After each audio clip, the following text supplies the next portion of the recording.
Franklin Hose Company responded to a horrifying alarm this evening. Fire burning out of control at St. Patrick's Orphanage, with 40 children still inside. 3 sisters and other workers carrying children through the smoke to the front doors where neighbors grabbed them to take them to their homes. Rescue of the children was ended prematurely as an unnamed man came on the scene and stopped the sisters from going back inside. Playing the role of God, declaring all the children were out and the building was not safe to go back in. What God did not know is that 17 children were still trapped inside a locked Pushing bedroom. and swearing at the sisters, who tried desperately and repeatedly to get back inside to that locked room. An unnamed person was dedicated to waiting on the fire department, which was unknowingly delayed. Above average temperatures and daily rain proved havoc on the firemen's efforts to respond. Stuck in a mud pit on Jackson Street Hill, as the children inside were dying from inhalation, waiting on help that will not We got come. here too late, said Captain P.J. McAndrews, after pushing the man aside, getting to the room, and forcing it open with 5 lifeless bodies piled against it on the other side. 14 boys and 3 girls all met their fate this night. Probably most disheartening is that of 2-year-old Ella Walton, on the path to safety, but got disoriented and perished into the smoke. An unattended candle,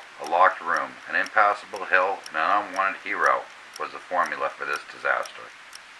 A very quiet downtown Scranton this Tuesday, with most citizens at Hyde Park Cemetery to pay their respect to the lost A line orphans. over half a mile long down the street of people who could not all fit in the cemetery. Hundreds and hundreds in their best black outfits, but the exception of the 24 or so tired and dirty men who just finished the thankless chore of digging the mass 15 grave. hours of chopping through the frozen ground with axe to dig the 30 feet needed across to fit 12 of the 17 These children did not have to die. Words spoken by Mother Superior as she helped the sisters clean the faces of the deceased for identification. Jacob Breinhammer could only be identified through process of elimination, as his body was burned beyond recognition. All I can say about this is when your mothers tuck your children into bed tonight, you may want to hug them just a little bit longer.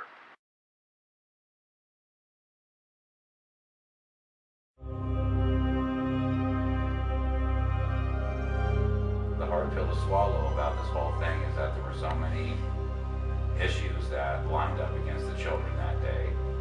Very unusual climate. Very warm and rainy February. Streets were very muddy. Fire truck got stuck on a hill. Delayed rescue. There was a person who, well, in a couple of newspaper articles was named and a couple other ones was not, said physically stopped the nuns from opening the door where the boys were trapped, that he was under the impression that the boys were out.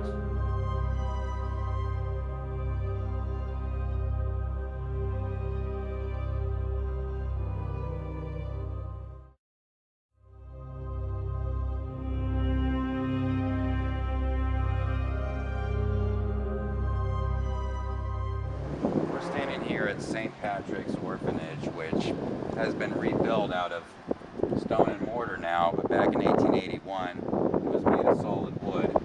But you can see that the original plaque is still here, partially blocked by gas meters, which I really don't think they had back in 1881.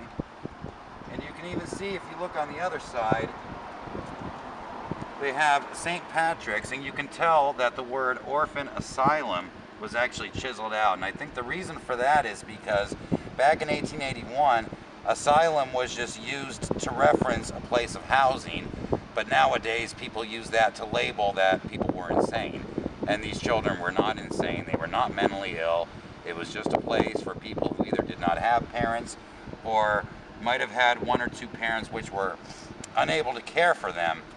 And since we didn't have social workers knocking at doors, dragging courts in, taking kids from houses, sometimes parents made their own decisions that we can't take care of our kids for whatever reasons. Maybe it's financial or alcoholism or domestic violence, where they may say our kids are better off somewhere else until we figure out what's going on. Now, what supposedly happened here in 1881 was, since there was no electricity and candles, lanterns, fireplaces were used, it was believed that somebody using a candle for light to clean up a blanket room or a clothing room was using it for light, cleaned up the room, and accidentally left it there, which caused a fire right below the boys' room, causing it to burn a hole into the roof, allowing smoke to just completely fill the room. Now keep in mind, there were 40 children here and only 3 sisters. Some of the children may have been physically handicapped or maybe just scared and were unable to move. The sisters may have had to physically pick them up and walk out, and they may have had to walk in and out several times to get these children. And they always talked about an unnamed man who blocked the sisters from getting to the room where the children were locked in, because they locked the room for safety reasons. And the fire may have just gotten too out of control to make another trip back in there.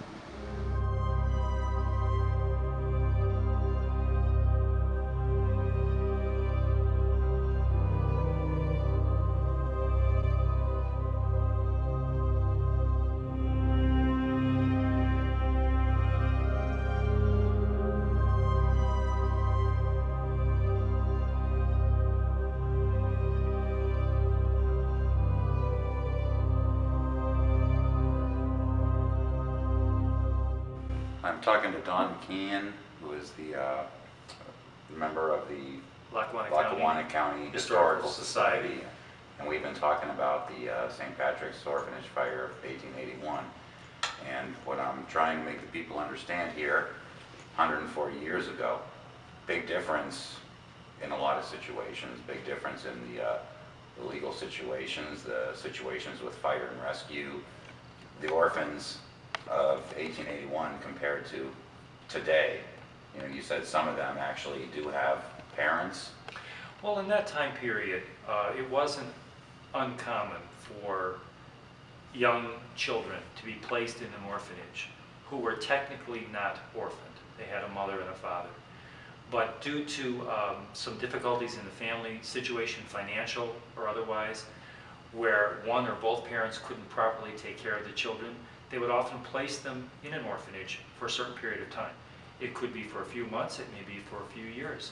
And then when things got better, they would take them out. And of course, St. Patrick's Orphanage was staffed by the Immaculate Heart of Mary Sisters, so a religious order of nuns who ran the orphanage. So naturally, their mission would be to reach out to those who were most in need. And so at that time period, there would be no hesitation probably for parents who found themselves in a difficult situation to be able to go to them and ask them to please take care of their children. Well, one thing that really irritates me is that I have read probably 50 different articles from 50 different cities, and I see 50 different descriptions of what happened, 50 different ways of blaming somebody, 50 different reasons it happened, 50 different outcomes. You have any idea why no one can be like remotely close? Well, I think basically they all have the story correct. Obviously, certain details that are maybe a little bit different. Some that, you know, are questionable, that raise a question in people's minds. But I think, you know, judging by today's standards is not the proper thing to do. Back then, I would guess in that time period, reporters that would report to a scene, obviously there would be times when they would be on the scene, but there were times when they didn't get there maybe that rapidly as reporters today would. And sometimes when they would get there, they wouldn't maybe talk to the right people. They would talk to the crowd that gathered around and ask questions, what happened?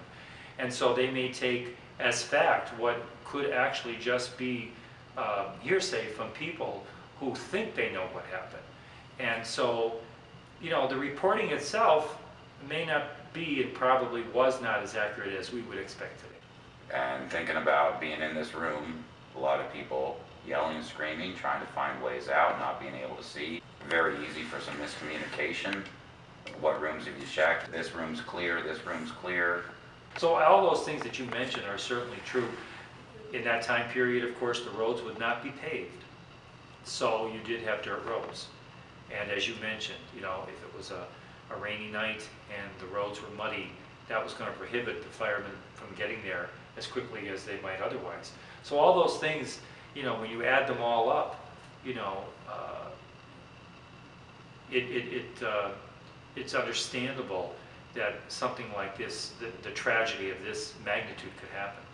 When you're dealing with an orphanage, I believe the population was 40 in there at the time, I believe.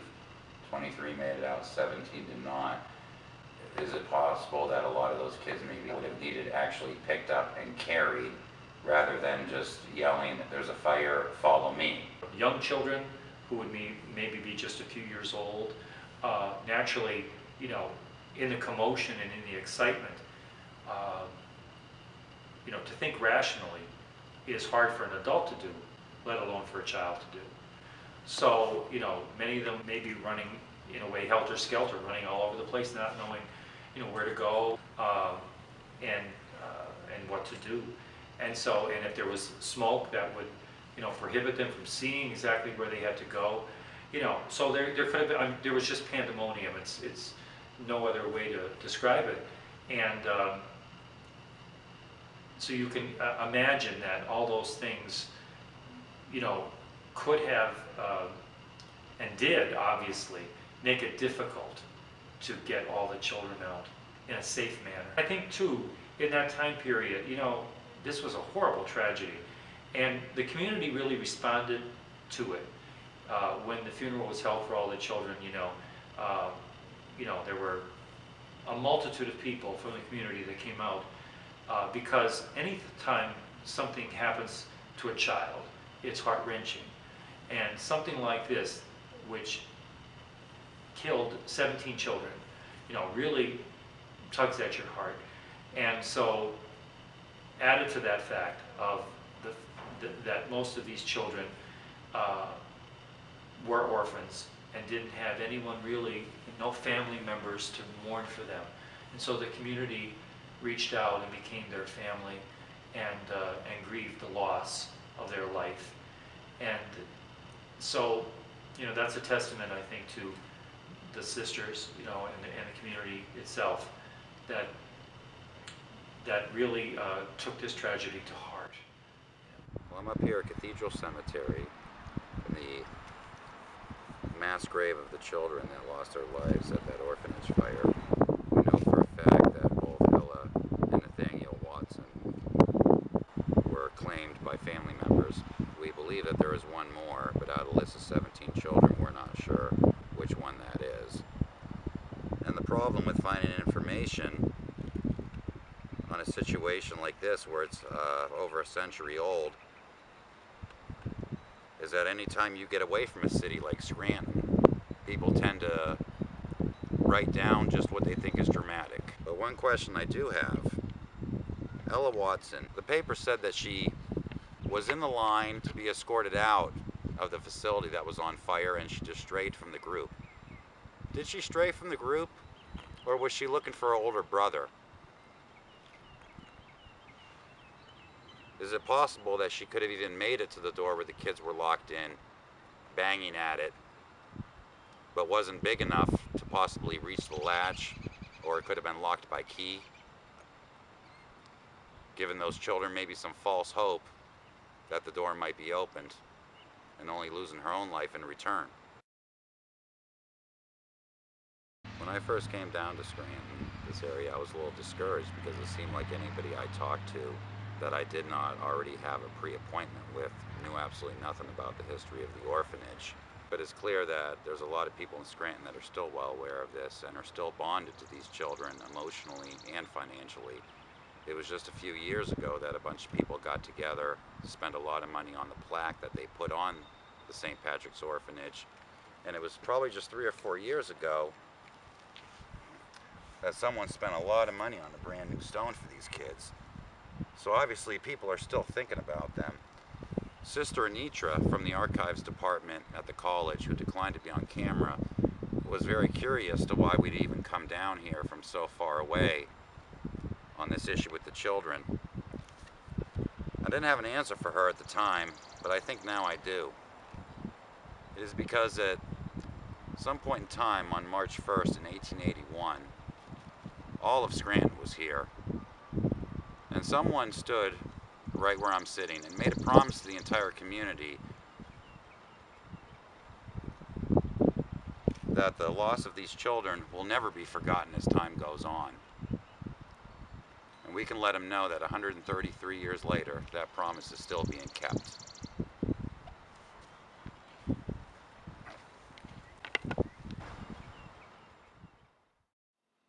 Since we cannot be there ourselves to watch and make our own decision, we have to ask ourselves, what were the feelings of the people that were there that day? the people that saw the evidence, and talked with all the people involved. The people censored both the minor and the police. And the definition of censored, as I found back in 1890, because I couldn't find it in 1881, means verbal or written reprimand, often to the point of ridicule or humiliation. So the people that were there, that did have the information, felt that those men had a negative impact on that situation. Those same men had no problem releasing the sisters of any wrongdoing. They held the sisters back, claiming they needed to wait for the fire department. And today that may mean something, based on the fact that today we would be waiting for professionals that would be showing up in fireproof clothing, oxygen masks, hundreds of hours of training, thousands of hours of experience. But back then, they were just volunteers who ran into burning buildings in their street clothes. They had no advantage over the people that were already on the scene. So when the cops and the miners said, let's wait on the fire department, they were basically saying, let's wait on the people with the guts to go in there. But the sisters were not willing to listen to anyone. They would not obey the miner or the police. They have one boss. They follow his laws, and in all fairness, his laws do not need to have language changed regularly, have amendments added, or be tweaked to be politically correct. And they made a promise to him to protect these children at all costs. My experience growing up with sisters who are probably very much like this, I can fairly guess that these sisters would have rather burned to death trying to save these children than have been alive to see their funeral. And if you disagree with that statement, you would have to consider this fact. Sister Antonio, when she could not get entry into the front, went around the back of the building where the fire was much more intense. Literally walked through fire, completely burning the veil off her face, causing burns to her body. Then where'd she go? Hospital? No, she went back around front, trying to get back in.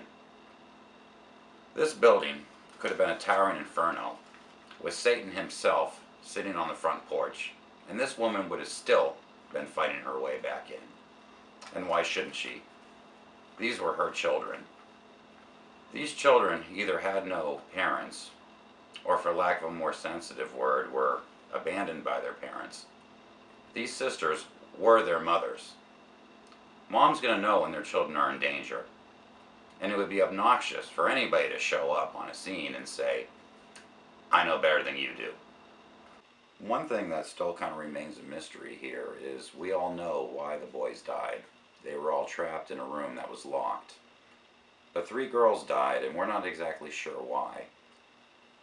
The people back in 1881 tried to at least speculate how Ella Walton died, but they did not try to speculate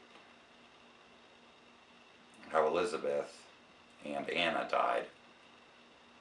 But I find it very strange that they all have one thing in common. They all have siblings that were in the orphanage at the time. Is it possible that these girls were actually looking for their siblings rather than finding their way outside? Is it even more possible that one or maybe more actually found their way outside, did not see their siblings there because of the fact that they were taken by neighbors into their next door homes for shelter, and thought the siblings were still in there and went back in looking for them?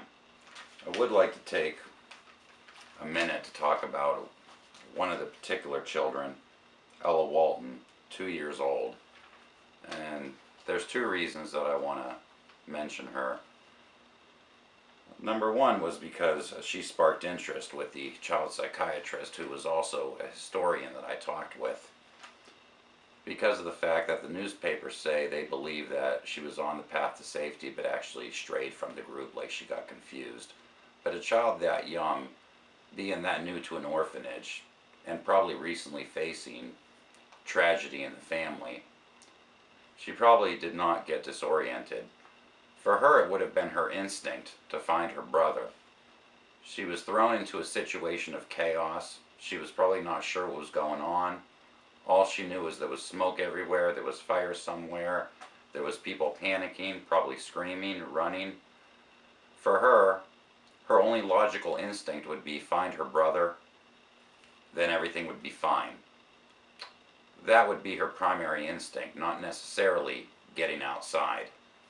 Now, her father sent her and her brother, Nathaniel, to the orphanage because original documentation showed that the mother died shortly before the children entered the orphanage. We found out later through genealogy reports that she was actually alive and died a short time later, which would indicate the fact that she most likely had a bedridden disease where she was going to die soon.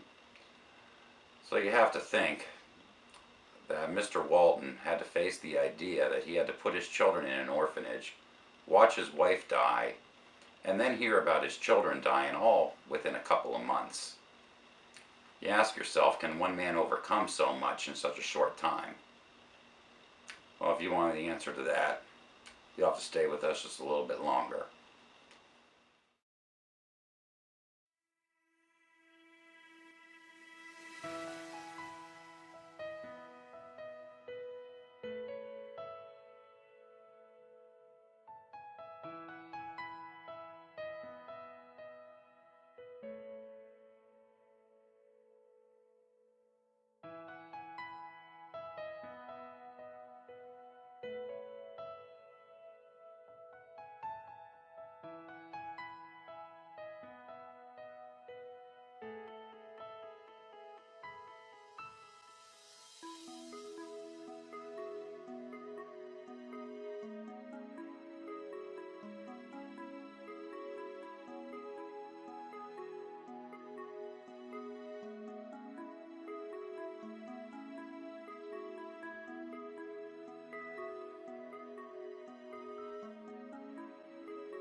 The doctor I talked with also brought up an interesting case about the minor. The newspaper said that the minor was actually inside. It is possible that he just didn't show up there and start pushing the nuns back, that he was actually involved at the rescue at some point, possibly carried a couple children out, possibly checked all the rooms, was very certain himself that all the children were out, and that if he let the sisters go back in, then he might be responsible for their deaths. Like I said, that is only a theory. But when the firemen showed up and pushed him aside, he probably thought, well, fine, risk your lives to go in there to figure out what I already told you. And when he heard that there was over a dozen children dead in the room, he would have been overcome with embarrassment, fear, and most of all, guilt. And that is too much emotion to take at one time. The only logical thing for someone that has that much hit him at once is to leave, which is exactly what he did. He left the situation, he went home. It is even quite possible that he could have been very disoriented by what he's just been made known of. He could have actually tripped over a few things that he stepped over 1,000 times on his way home. Could have passed his house 3 or 4 times, not even able to keep a train of thought for a while. When people came over to his house later to question him about that, he claimed he was never there. People just mistaken him for somebody else. They told him that several people there know you, known you for a long time, we know you were at the scene. But he just continued to deny the fact that he was ever there. And since the people that were investigating the fire were able to make the determination that since this particular person was not at all involved in the fire and did not stop the rescue crew with the purpose of harming these children, by 1881 law, he did not commit a crime. Today, if you stop emergency services or disrupt emergency services and people die, you are held accountable for negligent homicide, but not necessarily back in 1881.